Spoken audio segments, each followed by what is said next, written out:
I hope your Thanksgiving holiday was a good one. I know it was a very good one for Coach Gary Moeller. The turkey tasted good because you had a 10-1 season under your belt and the victory over Ohio State 5 days earlier, so not a bad way to go. Very good, and still ready to go to the Rose Bowl and excited about that, and we get a little break prior to that time. And it's really, from a coaching standpoint, before you really get into recruiting, and some of our guys left on Friday and a couple of them on Saturday to go recruiting, you get at least a little break.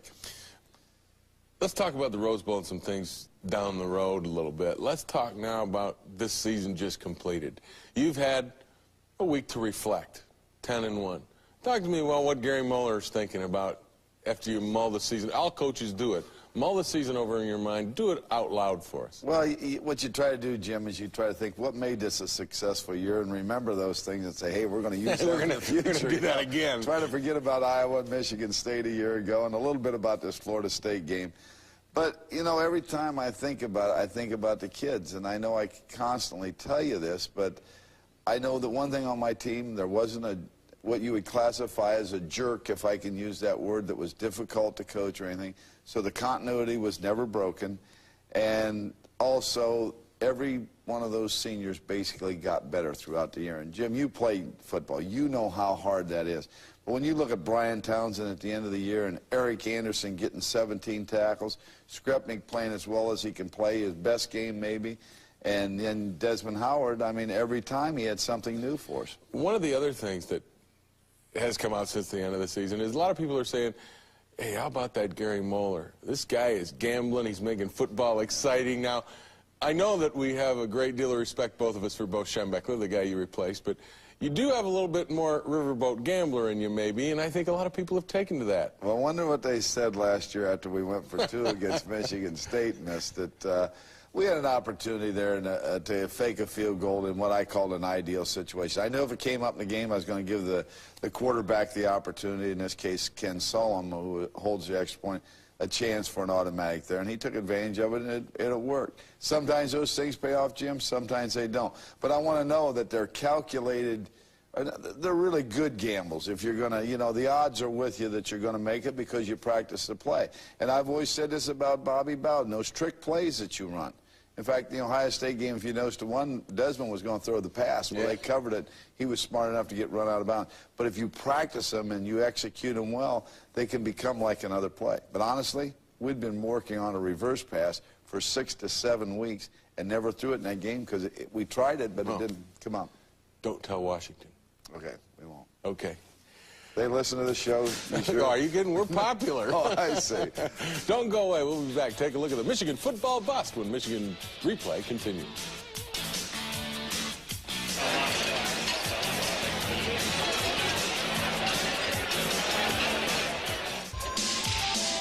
The 1991 Michigan football bust was once again a huge success this past week, as nearly 1,500 Michigan faithful attended. Downtown Detroit's Westin Hotel was the site, and the grand ballroom was packed as former Wolverine great Reggie McKenzie, all the way in from Seattle, serving as MC, got things off to a rousing start. I love it. I am so fired up about January 1 and about this football team. I don't know what to do. Because you guys, you are the #1 team in the country. Make no mistake about it. You go out and you play like it, you'll be #1.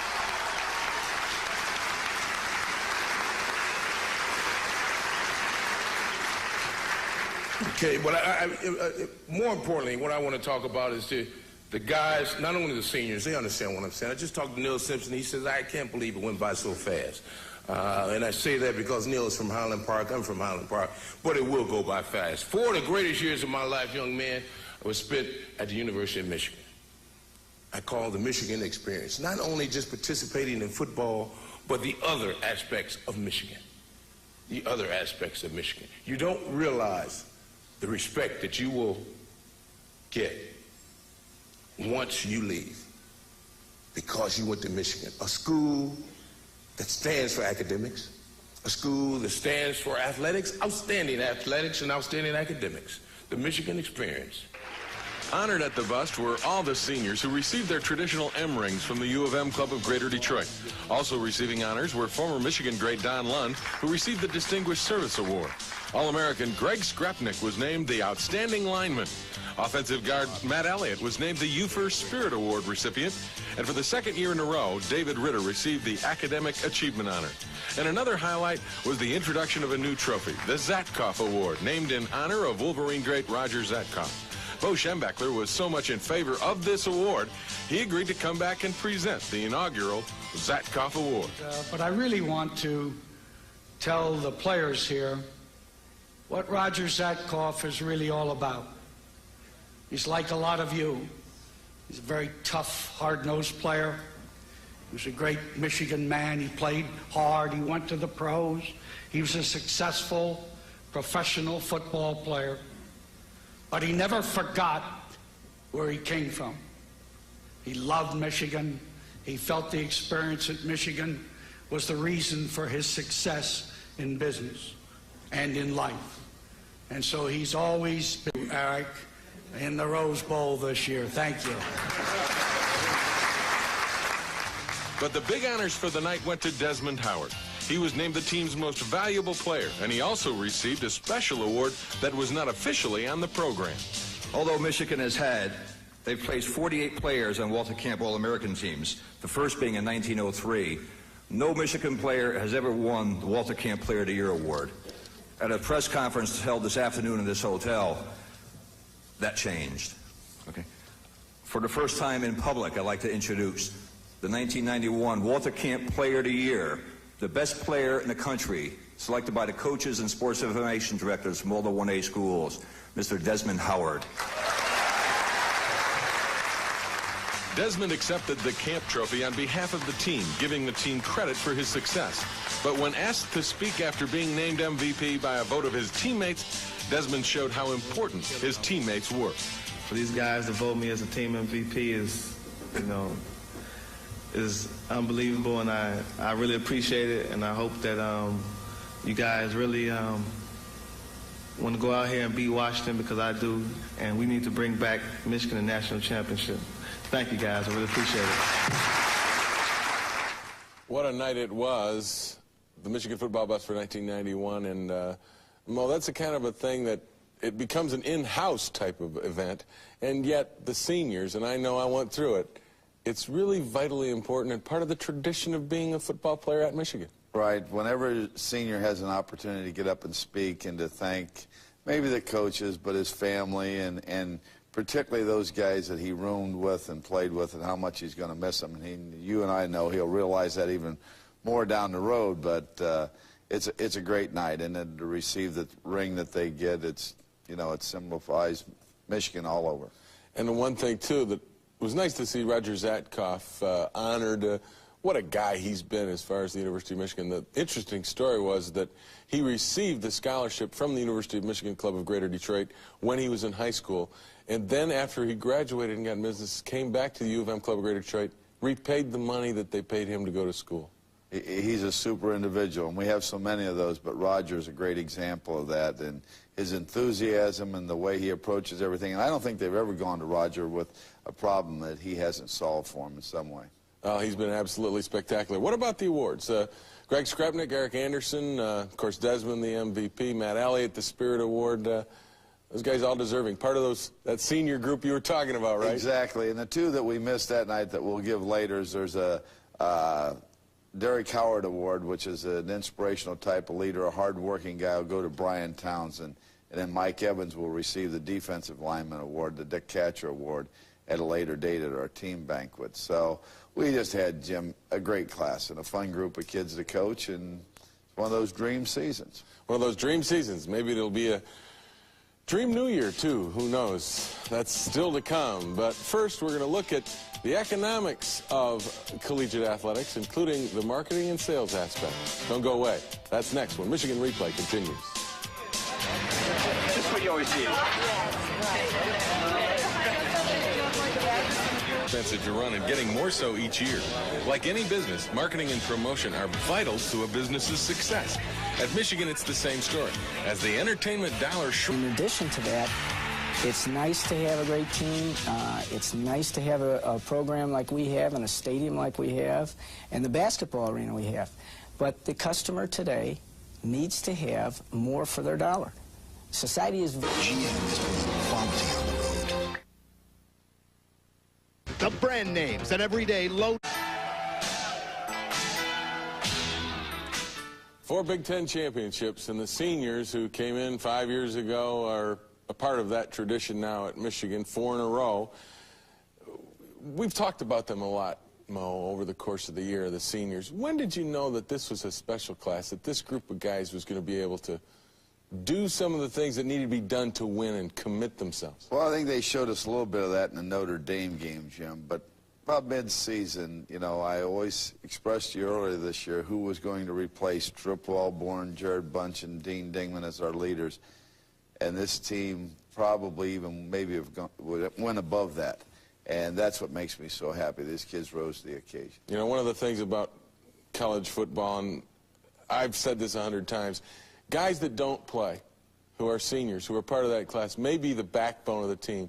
They don't get any headlines, but boy, they're there Tuesday, Wednesday, Thursday, getting it done. No question about it. And they have to be the real workers for you. And here we see some clips on our seniors, and that's Mike Evans, a walk-on player out of Massachusetts that just had a phenomenal year. Then Dave Diebold, our tight ends, we didn't use them a lot in the passing game, but they did an excellent job blocking for us. Alex Marshall, another senior, moved from linebacker to defensive line. Stand-up player, and we put him down when we had to have some help a couple years ago when Chris Hutchinson got hurt, so he did a great job. And J.D. Carlson kicked a lot of great field goals. I think he was 6 for 6 against Illinois in 2 years, but who will ever forget that one a year ago in Columbus in the closing seconds? You won't, will you? No, I won't forget that, believe me. And this guy, Jim, Brian Townsend, probably one of the greatest years of a guy coming back, basically coming out of nowhere, not a for-sure starter at the beginning of the year, and what a tremendous year. One of your offensive linemen, Matt Elliott, I thought had an outstanding season, too. Had to switch between guard and center. Right. Matt's as fine offensive lineman as there is around the country. I really believe that. He and Skrepnik, believe me, can play for anybody. Then Otis Williams come on as our strong safety, replacing Trip Wellborn, as you know, after Trip got hurt last year and just had a great year this year. Then Lance Dotton gets to show off here, Jim, in Boston, his hometown, and what a senior year he had, and returns an interception back for a touchdown. Neil Simpson came out of Highland Park. Good kid, played as a freshman. The thing about Neil Simpson, he'll play hard each and every day, and he is a tough physical competitor. And the other receiver, Yale Van Dyne, what a great year he had. He can catch about anything anymore. And, you know, he can block anybody, too. Exactly. They all block her. If they don't block, they don't play. But he was a special guy. Then Chris Hutchinson, the guy we lost and played in the bowl game so well. Remember, at the Ohio State game, after an injury, he's got to come back and do that this year, Jim, against Washington. Then, of course, you can't have a good team without a quarterback. And Elvis, just, to me, he doubled his knowledge of the game from last year to this year and played so well and give us such great leadership. And those are some of the seniors that didn't win the major awards, if you will. We saw Eric Anderson and Greg Skrupnik and, of course, Desmond Howard. But those guys were the guys that contributed and got things done. Even though they didn't win awards, they were part of that senior class that, as Coach Bo Schembechler has said since he came to Michigan, in order to be successful, your seniors have to play their best year of football. Oh, there's no question about that. And that's exactly what happened. Exactly. You just said it right there. And there's some other guys I wish we could get on, Jim, that don't even play much on Saturday, that contribute so much. Talk to me about those guys, because I always said that those are the backbone. I was saying it earlier. When I played, we had guys that never saw a game, but they were there Tuesday, Wednesday, Thursday, taking the same hits, doing the same things that the guys that played were getting, and yet they didn't get to play. Right, and a lot of people wouldn't do that because it's like going to work every day but never getting paid. But these guys are different because they know they're getting rewarded from their teammates. And you just understand that their teammates identify with them, and they give them the recognition that they need, and they just get a great feel out of being in that uniform and knowing that they helped get that individual ready who went out and played on Saturday. And it's just something. And that's why football, and I've always said this, is never easy. And 100% or 90-some% of people in this country can't do it, Jim. It's too hard for them. That's why football is special. and it's special at Michigan, and the kids that played at Michigan this year, seniors, are also special. Hope you join us again next week. We'll have a show full of big plays from the course of the season, so join us next week right here, same time, same place for Michigan. I hope your Thanksgiving holiday was a good one. I know it was a very good one for Coach Gary Moeller. The turkey tasted good because you had a 10-1 season under your belt and the victory over Ohio State 5 days earlier, so not a bad way to go. Very good, and still ready to go to the Rose Bowl and excited about that, and we get a little break. Was that word that was difficult to coach or anything? So the continuity was never broken, and also every one of those seniors basically got better throughout the year. And Jim, you played football. You know how hard that is. But when you look at Brian Townsend at the end of the year and Eric Anderson you've had a week to reflect, 10-1. Talk to me about what Gary Moeller is thinking about after you mull the season. All coaches do it. Mull the season over in your mind. Do it out loud for us. Well, what you try to do, Jim, is you try to think, what made this a successful year, and remember those things and say, hey, we're going to use it prior to that time. And it's really, from a coaching standpoint, before you really get into recruiting, and some of our guys left on Friday and a couple of them on Saturday to go recruiting, you get at least a little break. Let's talk about the Rose Bowl and some things down the road a little bit. Let's talk now about this season just completed. We're going to do that again. Try to forget about Iowa and Michigan State a year ago and a little bit about this Florida State game. But, you know, every time I think about it, I think about the kids. And I know I constantly tell you this, but I know that one thing on my team, there wasn't what you would classify as a jerk, if I can use